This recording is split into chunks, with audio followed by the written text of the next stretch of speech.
The lobby of Vance Holdings was a cathedral of ambition, its polished marble floors reflecting the hurried steps of executives in tailored suits, their voices a constant hum of deals worth billions. Phones rang incessantly, heels clicked in sharp rhythm, and the air buzzed with the weight of power being wielded, made, lost, or defended. Aurora Vance, at 40, stood at the apex of this world. Her name was synonymous with control, her presence enough to silence boardrooms and sway markets. Yet on this morning, a different force stilled the chaos. A small voice, fragile but piercing, cut through the din. "Can you read this letter? It's very important." The lobby froze. Heads turned. A receptionist's fingers hovered over her keyboard. Executives paused mid-stride, their briefcases forgotten. Aurora, standing near the glass elevators, turned to find a girl, no more than 7, standing a few feet away. Her hair was tangled, her sneakers scuffed, her eyes wide with a courage that belied her small frame. In her trembling hand was an envelope, its edges browned as if kissed by fire, the handwriting uneven, heavy, desperate. Aurora blinked, her composure faltering. Children weren't uncommon in her corporate fortress. Assistants and board members occasionally brought theirs, but this was different. The girl's words hit like a shockwave.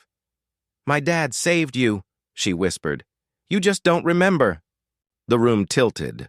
Aurora, who could dismantle billion-dollar negotiations with a glance, felt her voice vanish.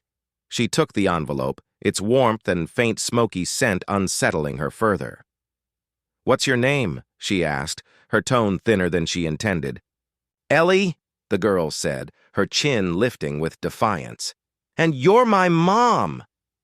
Gasps rippled through the lobby. A briefcase hit the floor, papers scattering like startled birds. Aurora's throat tightened, her pulse racing. She glanced at the letter, the childish script unmistakable. "Dear Miss Vance, my name is Ellie. I think you are my mommy. Daddy said one day I should be brave and find you. Daddy saved you when your car was on fire. He carried me too. You don't know, but I am yours. Please don't be mad. Love, Ellie." Her knees buckled, but she caught herself. A brittle laugh escaped, then died. This was madness, a hoax, a cruel manipulation. Yet inside the envelope was a crayon drawing, crude, childlike, but vivid. A stick-figure man, smoke curling around him, a baby in his arms, flames rising from a jagged car. Beside him, a blurred woman, unfinished, as if the artist didn't know her face. Aurora's breath caught, the image twisting inside her like a buried memory surfacing. "You don't remember," Ellie said, her voice soft but certain. "Daddy said maybe you forgot, but I know it's you. He told me to find the lady with the mark under her neck." Aurora's hand instinctively touched the faint birthmark below her collarbone, hidden beneath scarves and pearls her entire life. No one outside her family knew it existed. The silence stretched, Ellie's lip trembling as she clutched her jacket. "I can go," she whispered, "but Daddy said I should try." Aurora waved off an approaching security guard, her mind reeling. The letter slipped from her hand. Its final line staring up from the marble floor, "Please, Mommy, don't forget me again." The world held its breath, and Aurora Vance, untouchable titan of industry, stood undone by a child's words and a singed piece of paper. 7 years earlier, Aurora wasn't the iron-willed CEO she'd become. She was a daughter, an heiress, trapped in a golden cage of her family's making. The Vance dynasty demanded perfection. Galas, arranged engagements, a life scripted to preserve wealth and power. That night at the Lancaster Hotel, the weight of it all became unbearable. Diamonds glittered on her dress, but they felt like chains. She slipped past the ballroom, past her driver, past her own reflection in the city's glass towers. A neon sign flickered above a bar called Harbor's End, a place her family would never step foot in. It smelled of salt, whiskey, and freedom. There she met Callan Brooks. He sat alone, his shirt sleeves rolled up, hands marked by grease, eyes shadowed with a grief he didn't share. He didn't recognize her, didn't bow to her name. When he spoke, it was direct. "What are you running from?" She laughed, bitter. "How do you know I'm running?" "Because I am too." Their conversation was raw, unguarded. They spoke of sunsets, of dreams unfulfilled, of the ache to be seen. Drinks blurred into hours, and in a room above the bar, Aurora found solace in his arms, a fleeting escape from her world. By dawn, she was gone, leaving no name, no promises. Weeks later, nausea and a missed period confirmed the truth. She was pregnant. Her family's reaction was a storm of fury. Her father's voice thundered, demanding she end it. Aurora refused, her defiance small but fierce. "She's mine," she whispered, clutching her belly.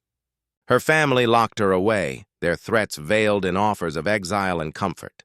She fled instead, choosing a cramped apartment over their empire. But fate was cruel. On Hazel Ridge Road, weeks after giving birth, her car spun on black ice. Flames roared, and Aurora screamed for her daughter. A man appeared.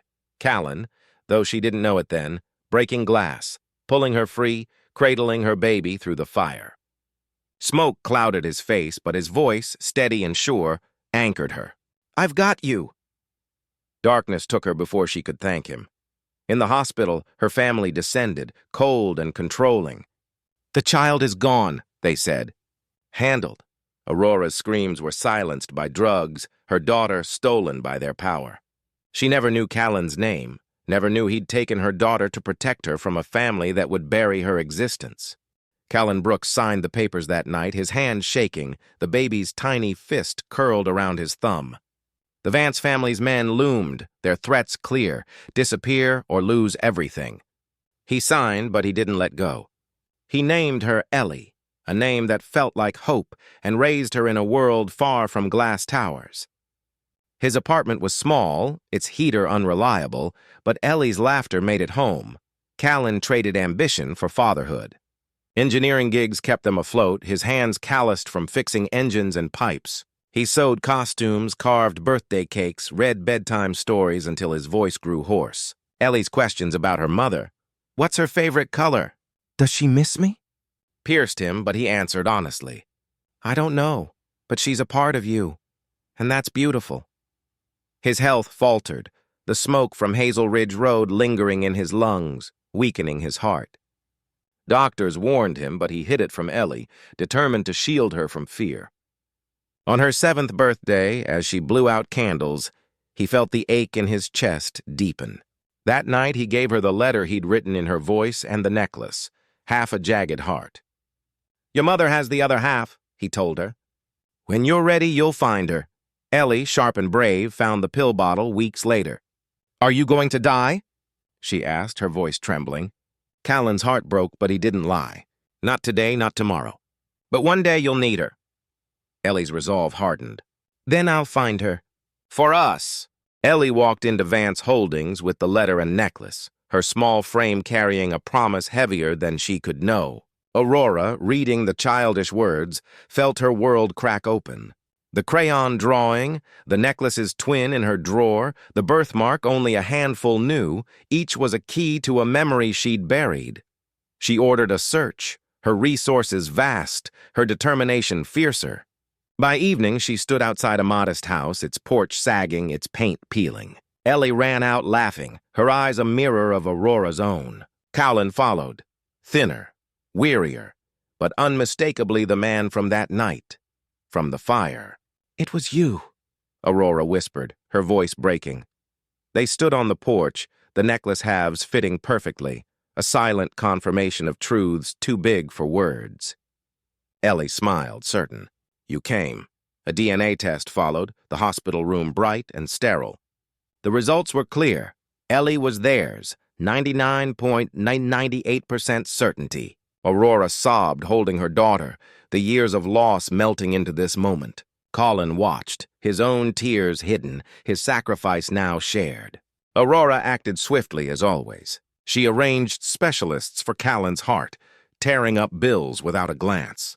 She invited them into her world, not with fanfare, but with quiet moments, dinners, park walks, laughter. Callan resisted at first, uneasy in her world of wealth, but Ellie bridged the gap. "Daddy, you could help her," she said, pointing to Aurora's community project plans. Reluctantly, he agreed, his engineering skills finding purpose in her vision, their walls thinned.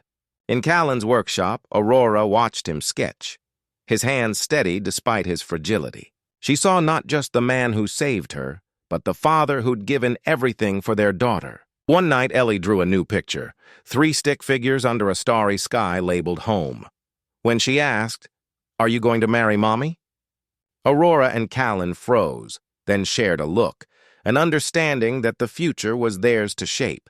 The confrontation with Aurora's family was inevitable. In the Vance estate, her father's fury met her resolve. "That child has no place here," he spat. Aurora stood firm. "She's mine, and you'll never erase her again." She announced Hazel Ridge Hope, a scholarship fund for forgotten children, funded by her own wealth. Callan spoke, his voice steady. "I carried what you tried to throw away." Ellie clapped, her voice bright. "We're stronger than fire." A year later, they lived by a lake in a house worn but warm. Aurora traded boardrooms for mornings with Ellie, Callan's health slowly improving under her care. They married under strings of lights, Ellie carrying rings down a wildflower aisle. "Now we're a family," she declared. Aurora's vows echoed the truth she'd learned. Love is sacrifice. Fire-tested. Callan's voice broke. "You and her are my home." As they danced barefoot, Ellie spinning around them, Aurora felt Callan's heart beat against hers, stronger, shared. Ellie's new drawing, 3 figures under stars, sat on the table, the word home scrawled beneath. The fire hadn't won. Love had. The lake shimmered under twilight, reflecting a family rebuilt from ashes. Aurora, Callan, and Ellie had found what so many seek, a place called home. Their story, born in fire and sealed by love, was a testament to second chances. Where are you reading from today? A bustling city, a quiet town, or somewhere in between? Share your thoughts, your hopes, your own stories of love and resilience. If this tale moved you, keep it close and carry its light forward.